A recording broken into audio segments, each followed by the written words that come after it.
tout le monde, j'espère que vous allez bien. On se retrouve pour la 4e vidéo et ça sera l'avant-dernière. Il y en aura encore une petite dernière et ça sera terminé. Donc là, on va faire un fond de page un peu différent puisqu'on va pas utiliser de la patouille, pas d'encre, pas de pochoir, ni rien. J'avais envie d'intégrer un peu de papier qui est la base du scrap dans ces fonds. Alors voilà, je me suis dit, comme la couverture, je vais pas la faire en mode patouille, vous aurez vu ça dans la vidéo de présentation, j'ai décidé de la faire en papier avec des restes de collection qui me restaient de la marque Rimini. Je reste sur cette marque là pour ce mini album. Donc c'était la collection Escapade à la mer, comme j'ai déjà dit dans une des vidéos juste avant. Malheureusement, vous ne pourrez plus retrouver cette collection puisque la marque Rimini Création a fermé. Donc le site a fermé, donc vous ne pouvez pas la retrouver à moins que vous la retrouviez en occasion sur Vinted ou quoi que ce soit. Mais voilà, moi j'ai des chutes, j'avais déjà fait l'année dernière un projet avec, mais il me reste pas mal de papier. Donc voilà, je l'utilise pour ce projet là. Donc j'avais des toutes petites chutes qui me restaient, du coup j'ai fait des bandes de papier de 1,5 cm. 1,5 cm sur 14,5 cm. Et en fait, je vais venir les coller. Voilà, je vais faire que des bandes que je vais venir coller côte à côte. Et ça va vous faire un fond. Déjà, ça permet de passer vos chutes de papier. Et je trouve que ça fait un fond un peu original. Alors oui, c'est pas de la patouille, effectivement, je suis d'accord.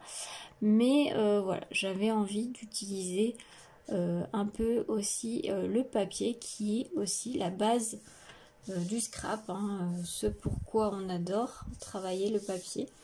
Donc voilà, je trouve que c'est plutôt sympa. Et voilà, j'avais envie de faire une petite page 100% fond papier. Et quand vous avez des petites chutes comme ça, n'hésitez pas à faire ce système-là. Hein. Donc vous voyez, je les colle vraiment côte à côte. Ils sont à la même taille. Vous pouvez faire à l'horizontale, vous pouvez faire en diagonale. Voilà, c'est idéal. Même un fond de carte. Hein. Là, moi, c'est un fond de page de mini-album. Mais vous pouvez très bien faire un fond de carte avec des chutes comme ceci. Vous pouvez faire, là c'est des bandes, mais vous pouvez utiliser pas forcément des bandes. Hein. Vous pouvez faire des petites bandes et faire un mur comme un mur de briques. Je sais pas si vous voyez ce que je veux dire.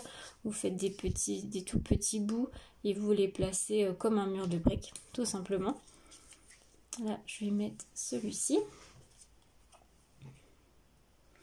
Donc là, cette vidéo là va être très courte et vraiment... ça donne une petite idée si vous êtes débutante. Voilà, ça donne une petite idée de page que vous pouvez, fond de page on va dire, que vous pouvez réaliser, ou fond de carte que vous pouvez réaliser avec vos chutes de papier.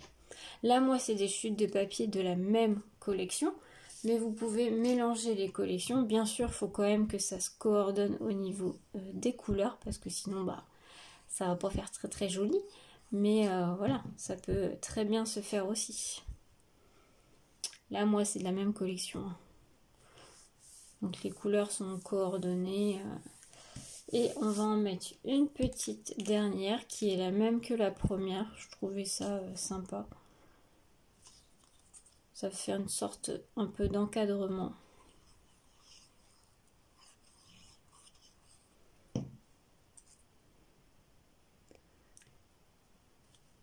Et voilà. Alors moi j'ai laissé un contour blanc tout autour. C'est, j'allais dire fait exprès. Mais oui, c'est fait exprès. Hein. Je voulais laisser vraiment une marge blanche tout autour pour mater un petit peu. Donc voilà en fait le fond, à quoi il ressemble. Franchement, c'est très simple à faire et je trouve ça original. Alors oui, c'est pas de la patouille, mais... ça fonctionne quand même, c'est un fond de page. Alors ensuite je vais juste, je pense, me rajouter quelque chose pour un petit peu décorer. Du coup j'ai décidé de mettre un mot en bois. Voilà, je vais juste mettre ça que ma binôme rajoute autre chose si elle veut. Par contre, je pense que je vais pas tout coller. Je vais mettre juste un peu de colle sur le bas, là. Si elle veut glisser une photo sur... comment dire, derrière, elle pourra, comme ça. Hop. Voilà. Juste mettre ça. Par contre, j'ai bien envie de lui donner un petit coup de peps à cet embellissement en bois. Qu'est-ce que je pourrais mettre? Voilà, je vais utiliser le nouveau Jewel Drop, pardon. La couleur c'est Sea Breeze, c'est un Jewel, donc c'est un translucide.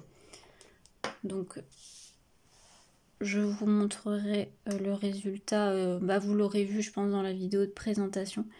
Mais ça fait un bleu un peu translucide. Voilà, je me dis ça va lui donner un petit coup de peps, ça va lui donner aussi un peu de brillance.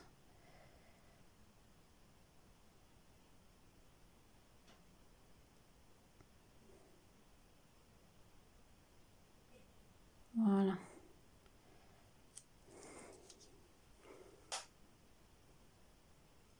Voilà, donc là c'est pas sec, mais voilà ce que ça donne. Mais vous verrez mieux, je pense, sur les photos. N'hésitez pas aussi à aller voir sur Instagram, je vous les mettrai. Mais je pense que je vous mettrai aussi une photo une fois sec, juste après là, à la fin de la vidéo, si vous voulez voir le rendu que ça peut donner à la lumière du jour, parce que là je suis en lumière artificielle. Voilà pour ce petit fond tout simple, mais voilà, je trouve qu'il fait son effet et qui peut voilà, utiliser vos chutes de papier. Sur ce, n'hésitez pas à me dire ça en commentaire si vous avez apprécié la vidéo. Et moi, je vous souhaite une très belle journée à tous et à plus tard.